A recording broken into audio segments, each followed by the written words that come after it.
My 8 tips to speed up your photographing process.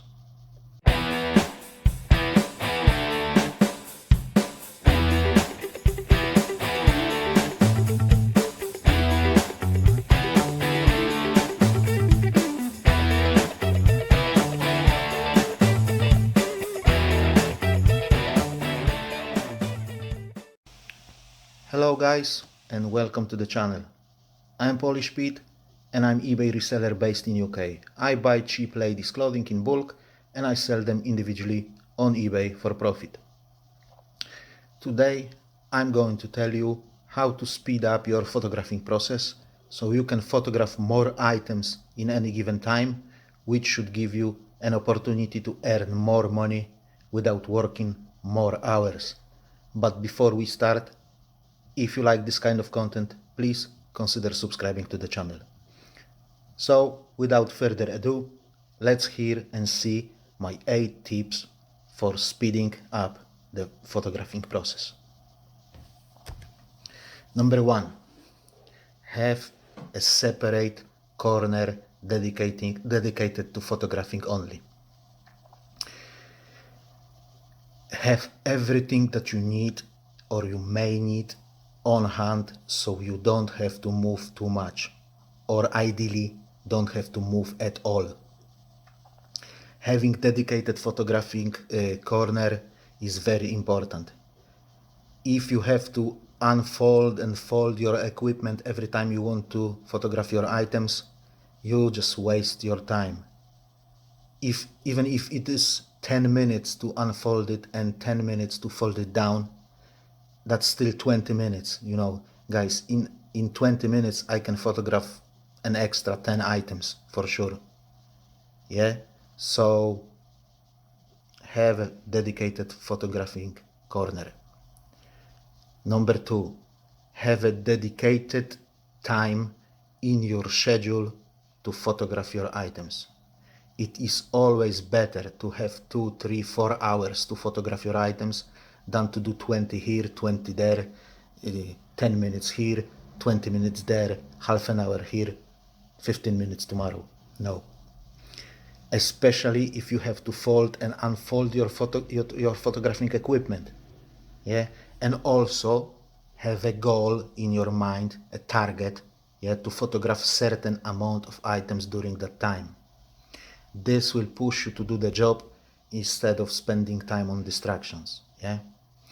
Putting that process into your schedule will force you to do it.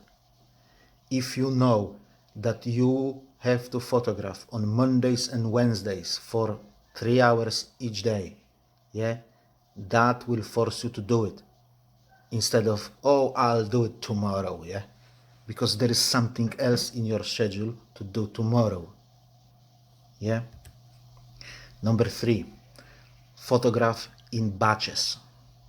Don't photograph one item and go and list it or draft it, then do another one and another one and another one. Do batches.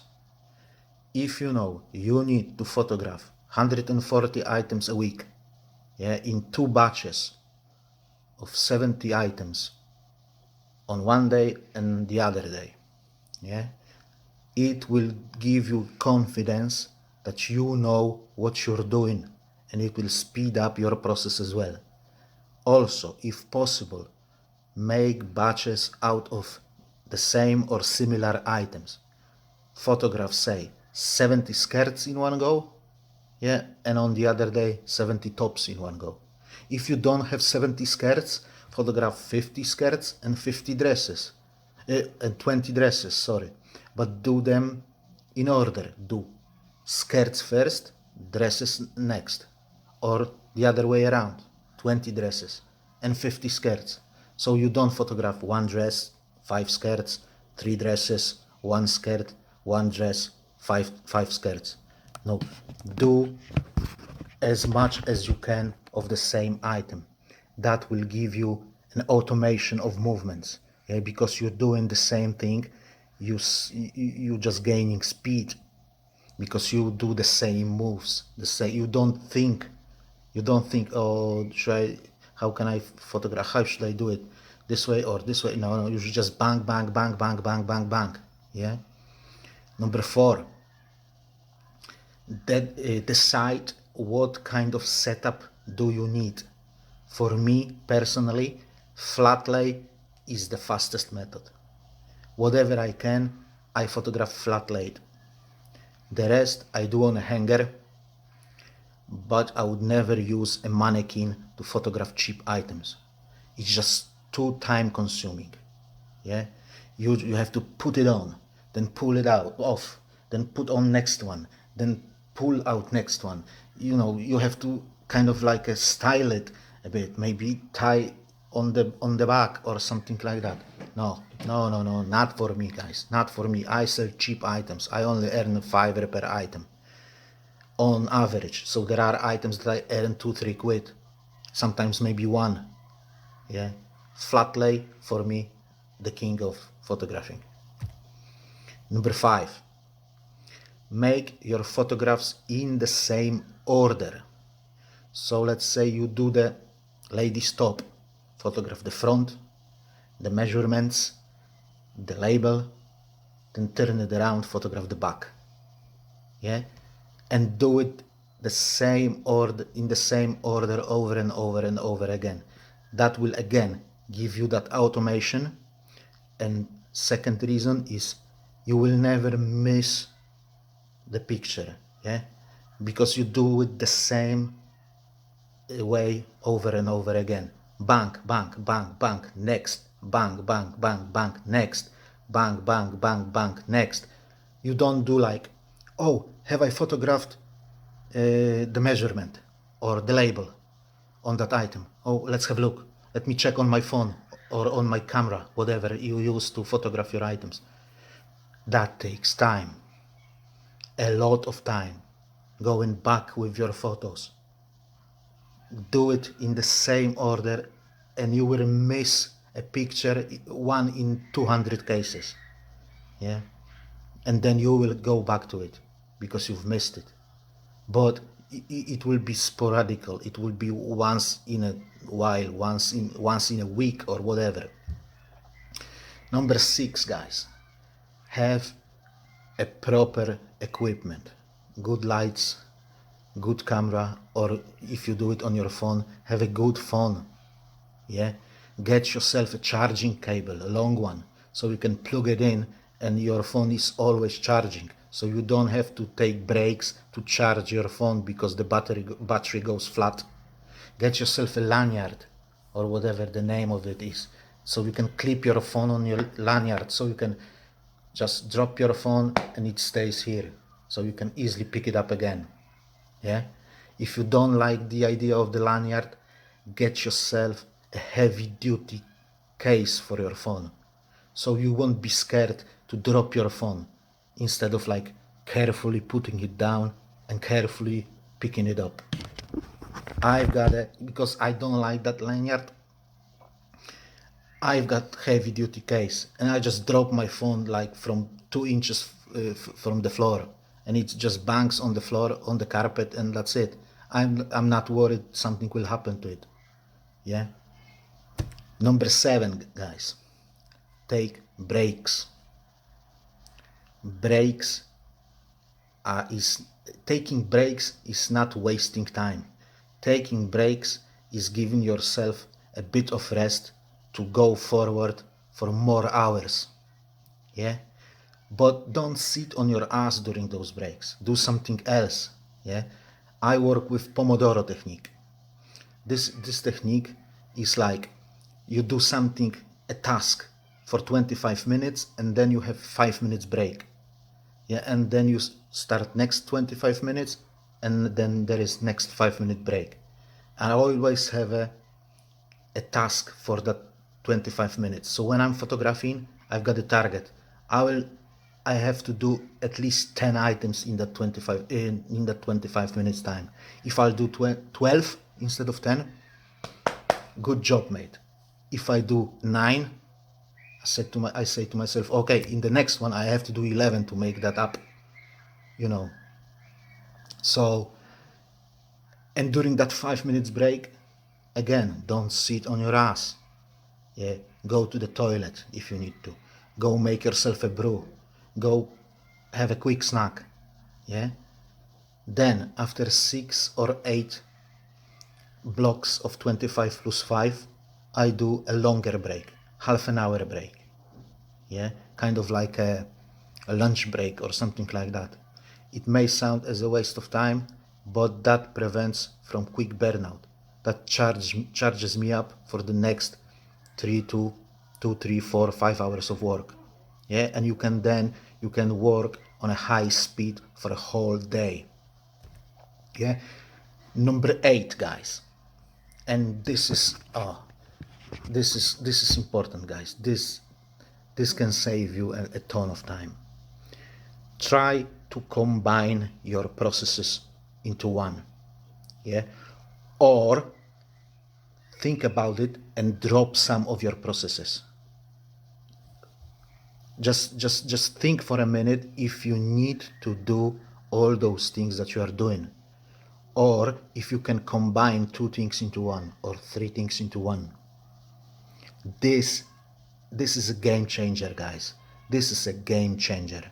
It saved me hundreds of hours to combine packing with photographing, because I used to photograph items, put it into the basket, then list it. I used to list it, and then I used to pack them, yeah, and give them SKUs. Now I've got SKUs already on my polymailers written down with like a marker pen, and just photograph it, slide it to the polymailer, drop it on the scale if I need to, and it's done. Yeah. Also, if you, for example, wash your items before you photograph them and iron them before you photograph them, think if that's a viable way of doing things. Maybe you don't have to wash them. Maybe you don't have to iron them. Yeah, I don't iron my items. I don't wash my items. I only wash the items when there is a stain on them. If it's really, really creased, I put it on a coat hanger, yeah, and I just put it on the rail, and I let it sit like that for a week. Yeah, most of the times those wrinkles will, to the some extent, will go. Yeah, so sometimes combining the process may add a bit of time to the process that you are doing, but at the end of the day it will save you more time for getting rid of that process, later on. Like me, when I pack my items, it is when I photograph and I pack my items, it's an additional thing to do, so it takes me more time, but then it saves me a lot of time to double handle those items when I used to pack them after I listed them. Okay, guys, these are my 8 tips.